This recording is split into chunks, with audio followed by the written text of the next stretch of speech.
Good afternoon to all of you. आज का हमारा जो टॉपिक है इंडक्टिव एंड डिडक्टिव रीजनिंग, वो सभी एग्ज़ाम्स के लिए बहुत ही मोस्ट इम्पॉर्टेंट टॉपिक है। सभी एग्ज़ाम्स में क्या क्या, जैसे आपका UGC NET, TET, super TET, DSSB, KVS, NVS, इन सभी एग्ज़ाम्स में जो है इस टॉपिक से रिलेटेड क्वेश्चंस पूछे ही पूछे जाते हैं। तो स्टार्ट करते हैं। क्या होता है इंडक्टिव एंड डिडक्टिव रीजनिंग। तो अब देखिए, जैसे चाहे इसको इंडक्टिव एंड डिडक्टिव रीजनिंग कह लीजिए, चाहे इंडक्टिव मेथड डिडक्टिव मेथड कह लीजिए, चाहे अप्रोच कह लीजिए, या फिर आगमन एवं निगमन तर्क कह लीजिए, बात एक ही है। तो जैसा कि डिडक्टिव रीजनिंग या मेथड या निगमन तर्क या विधि, पहला जैसे क्या लिख रखा है डिडक्टिव रीजनिंग, तो सबसे पहले तो इसको ये जानना जरूरी कि डिडक्टिव रीजनिंग का जनक किसे माना जाता है, यानी फाउंडर ऑफ डिडक्टिव रीजनिंग, या कह लीजिए father of deductive reasoning method किसे कहा जाता है। तो डिडक्टिव रीजनिंग के जो फादर हैं अरस्तू को माना जाता है, एरिस्टोटल को, अरस्तू। अब देखिए डिडक्टिव रीजनिंग में होता क्या है, जैसा कि आपकी स्क्रीन पे दिख भी रहा होगा कि पहले से ज्ञात तथ्यों एवं नियमों के आधार पर एक निश्चित निष्कर्ष पर पहुंचना। यानी कि निगमन विधि में होता क्या है, सबसे पहले बच्चों को रूल्स, फैक्ट्स, थ्योरीज बता दी जाती है, उसके बाद कॉन्क्लूजन पर पहुंचा जाता है। यानी डिडक्टिव रीजनिंग की बात करें तो हम लोग कहाँ से कहाँ की ओर जाते हैं, rules, facts, theories to conclusion. और डिडक्टिव रीजनिंग जो आपका है, ये किसी एक स्टेटमेंट और हाइपोथेसिस, परिकल्पना से शुरू होता है। तो डिडक्टिव रीजनिंग की अगर हम बात करें, जैसे इसका कोई एग्जाम्पल या उदाहरण, तो आप लोगों ने देखा होगा एक सिलोजिज्म, न्याय वाक्य जो होते हैं, वो डिडक्टिव रीजनिंग के बहुत ही अच्छे एग्जाम्पल हैं। जैसे मान लीजिए एक एग्जाम्पल लिखा हुआ है, सभी मनुष्य मरणशील हैं। पहला कथन क्या है, सभी मनुष्य मरणशील हैं, ऑल मैन आर मॉर्टल। दूसरा कथन क्या है, राहुल एक मनुष्य है, राहुल इज अ मैन। ये तो दो कथन हो गए, और जो तीसरा वाक्य है आपका, वो है कॉन्क्लूजन, यानी राहुल मरणशील है, राहुल इज मॉर्टल।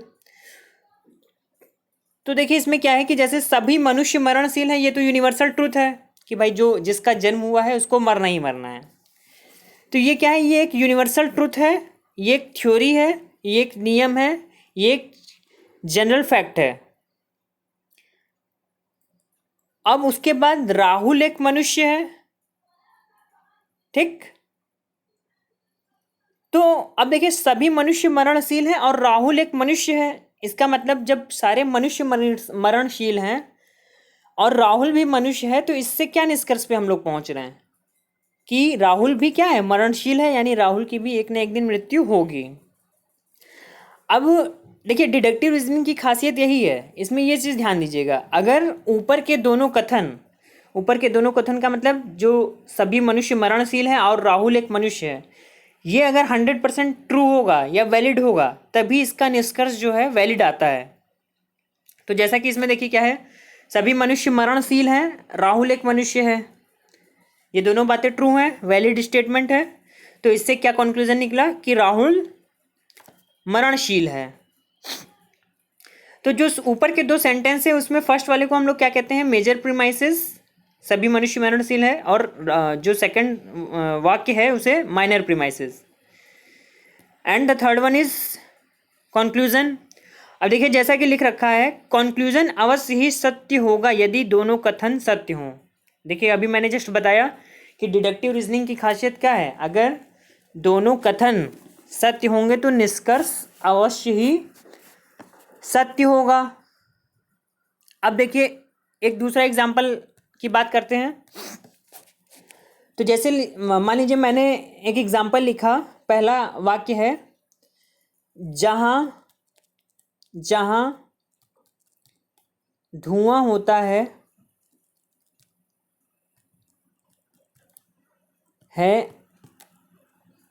आग होती है, यानी कि जहाँ जहाँ धुआं होता है वहाँ आग होती है। ये पहला कथन हो गया, स्टेटमेंट 1 हो गया।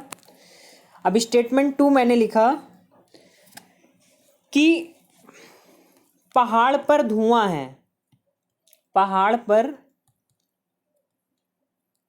धुआं है। अब देखिए पहला कथन मैंने लिखा है जहाँ जहाँ धुआं होता है वहाँ आग होती है। अब ये क्या है, ये रूल हो गया, थ्योरी है, ये सार्वभौमिक सत्य है, ऐसा माना जाता है कि जहाँ जहाँ धुआं होता है वहाँ आग होती है। अब दूसरा स्टेटमेंट है पहाड़ पर धुआं है, यानी कि ये इन दो स्टेटमेंट से निष्कर्ष, हम किस निष्कर्ष पे पहुंचेंगे कि जहाँ जहाँ धुआं है वहाँ आग होती है और पहाड़ पर धुआं है। इसका मतलब क्या है कि निष्कर्ष क्या निकला, पहाड़ पर, कंक्लूजन क्या निकला, पहाड़ पर आग है। तो ये समझ में आया होगा आप लोगों को कि डिडक्टिव रीजनिंग में हम क्या कर रहे हैं, rules to conclusion, theory to conclusion, यानी नियम से निष्कर्ष की ओर जा रहे हैं। अब अगर हम और एग्जाम्पल्स की बात करें तो जैसे एक एग्जाम्पल हम लोग ये ले सकते हैं कि सभी ग्रह सूर्य के चारों ओर परिक्रमा करते हैं।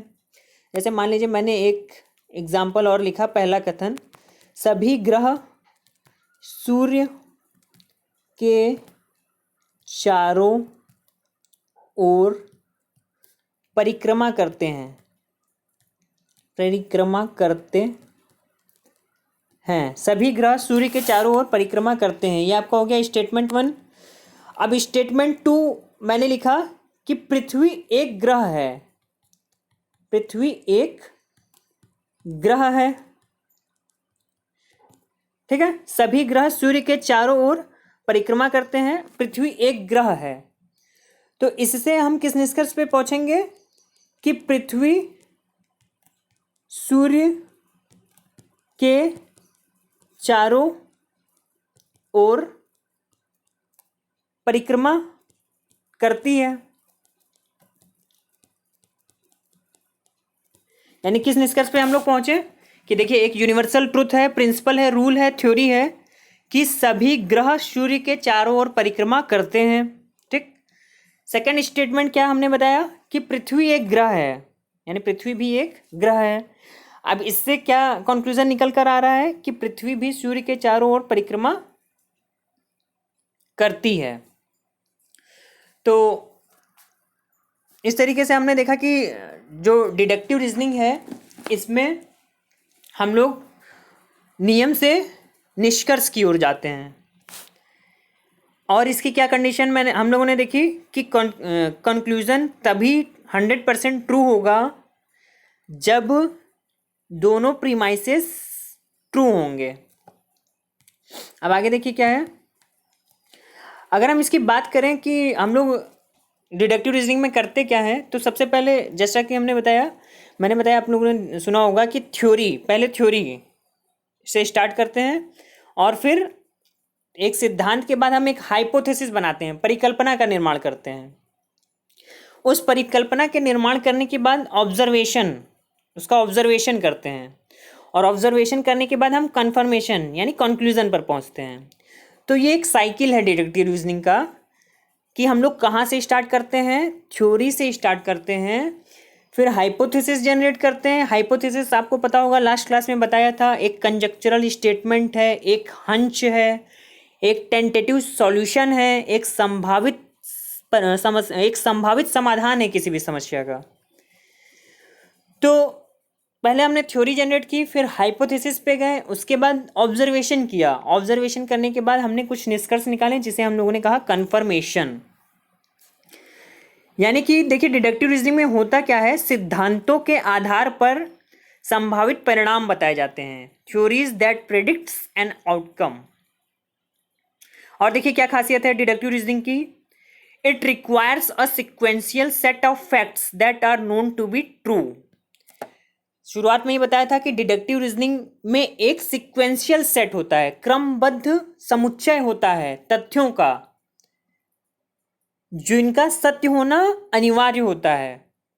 अब देखिए इतना ज़्यादा प्रिसाइज और इतना ज़्यादा सिस्टमैटिक और इतना ज़्यादा साइंटिफिक होने की वजह से जो डिडक्टिव मेथड है इसका जो आउटकम आता है बहुत ही प्रिसाइज होता है, बहुत यथार्थ होता है और क्वांटिटेटिव होता है, मात्रात्मक। इसीलिए देखिए जब हम क्वांटिटेटिव रिसर्च करते हैं, मात्रात्मक अनुसंधान करते हैं, तो हम डिडक्टिव रीजनिंग का यूज करते हैं उसमें। अब देखिए एक एग्जांपल मैंने और लिख रखा है, जैसा कि if a equal to B and b equal to C then a always equal to C. यानी कि जैसे मान लिया कि अगर a इक्वल टू बी है पहला कथन, b equal to C second statement, तो if a equal to B and b equal to C then conclusion is what, a equal to definitely c। That is your deductive reasoning. यानी कि अगर हम लोग साधारण सी भाषा में बात करें तो डिडक्टिव रीजनिंग में शिक्षक क्या करता है, अपने बच्चों को पहले नियमों और सिद्धांतों के बारे में बता देता है, उसके बाद उदाहरण की ओर ले जाता है, उसके बाद बहुत ढेर सारे उदाहरण दिखाता है बच्चों को। और ये जो डिडक्टिव रीजनिंग है अधिकतर हम लोग बीजगणित में, रेखा गणित में और त्रिकोणमिति यानी कि एल्जेब्रा, ट्रिग्नोमेट्री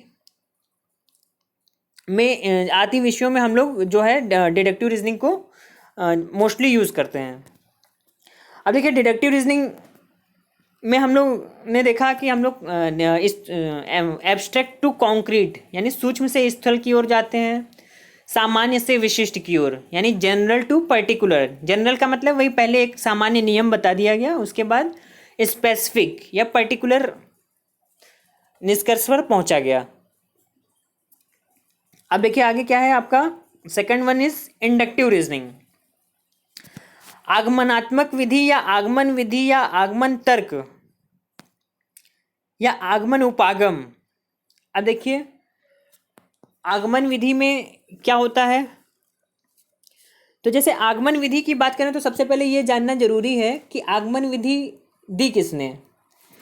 और इसमें देखिए मोस्टली 99% लोग कंफ्यूज रहते हैं और वो एरिस्टोल को ही टिक करके आ जाते हैं कि आगमन विधि जो है एरिस्टोल ने दिया है। लेकिन आगमन विधि की बात करें तो आगमन विधि किसने दी है, आगमन विधि दी है, ऐसा माना जाता है आगमन विधि दी है फ्रांसिस बेकन ने।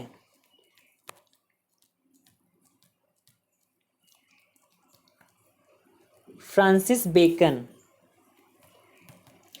आगमन विधि का प्रणेता, फाउंडर या फादर किसे माना जाता है, फ्रांसिस बेकन को। लगभग 17th सेंचुरी में इन्होंने दिया था, यानी 1620 के आसपास, 17th सेंचुरी ही मानिए। तो अब देखिए आगमन विधि में क्या है कि आगमन विधि में हमेशा जो है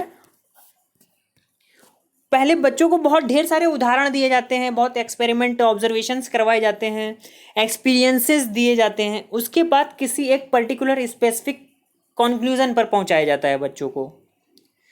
यानी कि अगर बात करें तो जो इंडक्टिव रीजनिंग है या जो आगमन विधि है वो जस्ट अपोजिट है किसका, निगमन विधि का। देखिए जैसा कि लिख भी रखा है कि एक्सपीरियंसेस, एक्सपेरिमेंट्स, एग्जाम्पल्स का डिटेल स्टडी करके कुछ फैक्ट्स अपनी ओर से जोड़कर एक निश्चित निष्कर्ष पर पहुंचते हैं और नियम बनाते हैं।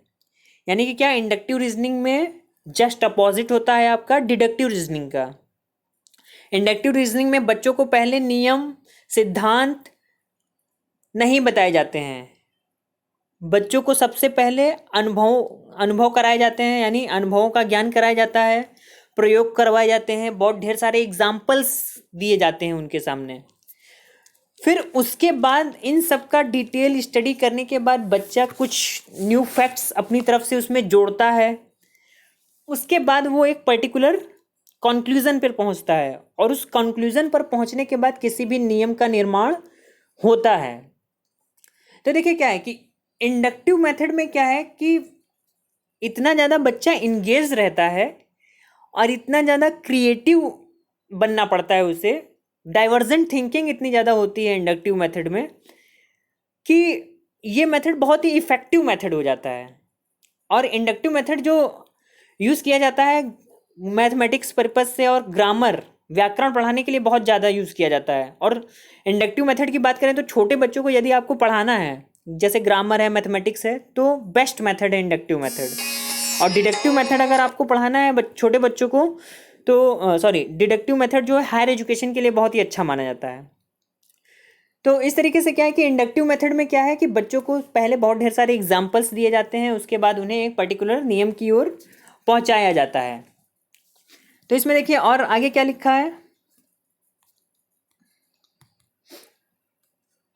जैसे कि मैंने अभी बता ही दिया कि फादर ऑफ इंडक्टिव मेथड या फाउंडर ऑफ इंडक्टिव मेथड किसे माना जाता है, फ्रांसिस बेकन को।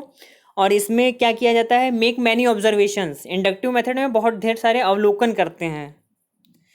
तो इसका जो स्टेप है देखिए इंडक्टिव मेथड का, अगर हम लोग बात करें तो कैसा है, पहले ऑब्जर्वेशन करता है बच्चा, उसके बाद जनरलाइजेशन, फिर हाइपोथेसिस और उसके बाद पैराडाइम थ्योरी पर पहुंचते हैं।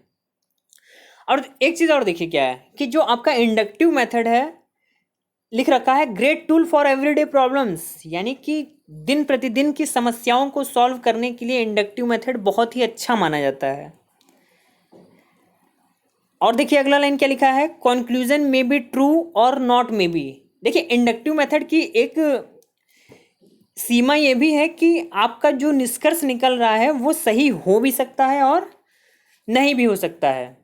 जैसे इसको एक एग्जाम्पल के थ्रू देखते हैं। एक एग्जाम्पल जैसे लिखा है कि I have a bag of many coins and I have pulled 10 at random and they have all been 10 rupees coins, therefore this is probably a bag full of 10 rupees coins.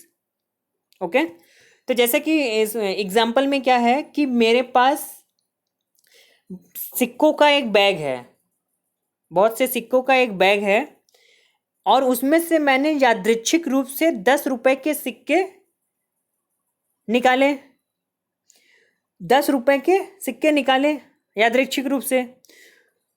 तो मेरा अंदाजा ये है कि इस बैग में अवश्य ही 10 रुपए के सिक्के ही भरे हुए हैं, क्योंकि जब उसने क्या है कि 10 सिक्के निकाले उस बैग में से तो सारे कितने निकले, 10 रुपए के सिक्के निकले। तो इस वजह से मेरा अंदाजा क्या है कि अवश्य ही इस बैग में 10 रुपए के सिक्के भरे होंगे। तो इस तरीके से क्या है कि देखिए इंडक्टिव मेथड की एक खासियत क्या है कि ये क्वालिटेटिव इन नेचर, क्वालिटेटिव होता है, सब्जेक्टिव होता है और ये मोर जनरल होता है। इसका सामान्यीकरण और अधिक किया जा सकता है। अब देखिए एक एग्जांपल और क्या है इंडक्टिव मेथड का, अगर हम लोग देखें तो जब जब तुम पीनट्स खाते हो तुम्हारे गले में सूजन हो जाती है और सांस नहीं ले पाते हो।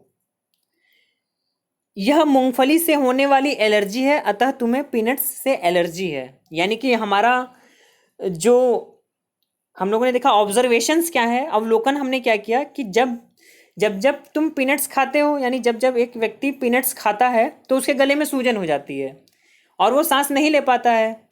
तो अब इससे अंदाजा क्या निकाला कि जब उसके गले में तभी तब सूजन होती है जब जब वो मूंगफली खाता है, और मूंगफली खाने के से जब सूजन हो जाती है तो वो सांस नहीं ले पाता है। इसका मतलब पक्का उसको क्या है, मूंगफली खाने से एलर्जी है।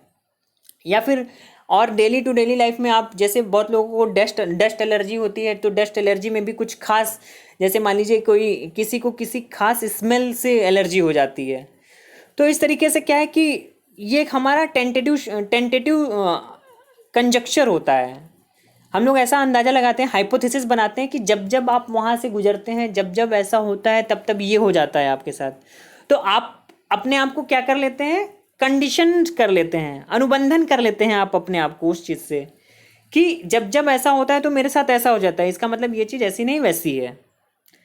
तो ये क्या है आपका इंडक्टिव रीजनिंग के एग्जाम्पल्स हैं। अब जैसा कि अगर कंपैरेटिवली बात करें कि डिडक्टिव और इंडक्टिव मेथड में क्या डिफरेंस है, तो एक तरफ देखिए पहले कॉलम में मैंने लिख रखा है deductive reasoning and the second one is inductive reasoning, यानी कि पहले कॉलम में निगमन विधि है और दूसरे कॉलम में आपका है आगमन विधि। तो अगर हम बात करें, जैसा कि शुरुआत में ही हम लोगों ने देखा डिडक्टिव मेथड में मैंने बात की थी कि डिडक्टिव मेथड में हम लोग हमेशा कहाँ से कहाँ की ओर जाते हैं, जनरल टू स्पेसिफिक, यानी कि सामान्य नियमों से विशिष्ट की ओर, रूल टू एग्जाम्पल, नियम से उदाहरण की ओर, और एब्स्ट्रैक्ट टू कॉन्क्रीट। एब्स्ट्रैक्ट का मतलब देखिए जैसे बताया था, हाइपोथेसिस बनाते हैं उसके बाद मूर्त रूप देते हैं। देखिए डिडक्टिव मेथड क्या है, बहुत ही लेस इफेक्टिव है इन कंपैरिजन टू इंडक्टिव, है ना। यानी कि आगमन विधि की तुलना में निगमन विधि जो है बहुत ही मतलब कम प्रभावी है। अब देखिए निगमन विधि में और क्या बात है कि इसमें टीचर एक्टिव होता है। टीचर क्यों एक्टिव होता है भाई, टीचर जो है बच्चों को पहले नियम और फॉर्मूले पहले ही बता देता है और वही शुरुआत करता है सम्स को स्टार्ट करने की, बच्चे स्टार्ट नहीं करते हैं। तो इसमें टीचर एक्टिव होता है क्योंकि वो फॉर्मूले बताता है, क्वेश्चंस लगवाते रहता है। लेकिन जो क्या है कि देखिए इसमें डिडक्टिव रीजनिंग क्या है, मोर इफेक्टिव है, सॉरी इंडक्टिव रीजनिंग। और ये इसमें स्टूडेंट एक्टिव होता है। स्टूडेंट एक्टिव कैसे होता है, इसमें पहले बच्चों को देखिए जैसे शुरुआत में बताया था, एक्सपीरियंसेस, एक्सपेरिमेंट और ऑब्जर्वेशंस कराए जाते हैं। यानी कि इसमें बच्चा एक्टिव होता है, क्रिएटिव लर्नर होता है और बच्चा जो है डाइवर्जेंट रूप से इसमें सोच सकता है, यानी अपसारी चिंतन करता है। इस वजह से इंडक्टिव मेथड जो है अधिक प्रभावशील होता है। और इंडक्टिव मेथड क्या है, इसमें स्पेसिफिक टू जनरल, ये चीज़ बहुत ध्यान से समझिएगा। इंडक्टिव मेथड में हम लोग हमेशा विशिष्ट से सामान्य की ओर जाते हैं, एग्जाम्पल टू रूल की ओर, यानी कि उदाहरण से नियम की ओर, और कॉन्क्रीट टू एब्स्ट्रैक्ट, यानी कि मूर्त से अमूर्त की ओर। यानी कि डिडक्टिव मेथड का जस्ट अपोजिट होता है इंडक्टिव मेथड। उसके बाद देखिए क्या है तीसरा पॉइंट, कॉम्प्लेक्स टू जनरलाइज। जो आपका डिडक्टिव मेथड होता है इसे सामान्यीकरण करना थोड़ा सा कठिन होता है। क्यों? क्योंकि आपको याद होगा शुरुआत में ही बताया था कि जब दोनों कथन या सारे ऑब्जर्वेशंस 100% आपके सही होंगे तभी आपका कंक्लूजन जो है ट्रू होगा। इंडक्टिव मेथड में क्या है, थोड़ा सा इजी है in comparison to deductive method. क्यों? क्योंकि इसमें हम लोग हाइपोथेसिस बना लेते हैं, बहुत ढेर सारे एक्सपेरिमेंट्स करते हैं, अनुभव करते हैं, एम्पिरिसिज्म यानी एम्पिरिसिज्म बेस्ड है। उसके बाद हम लोग निष्कर्ष पर पहुंचते हैं। अब देखिए क्या है डिडक्टिव मेथड में, it is a way of imitation memorisation suitable for higher classes.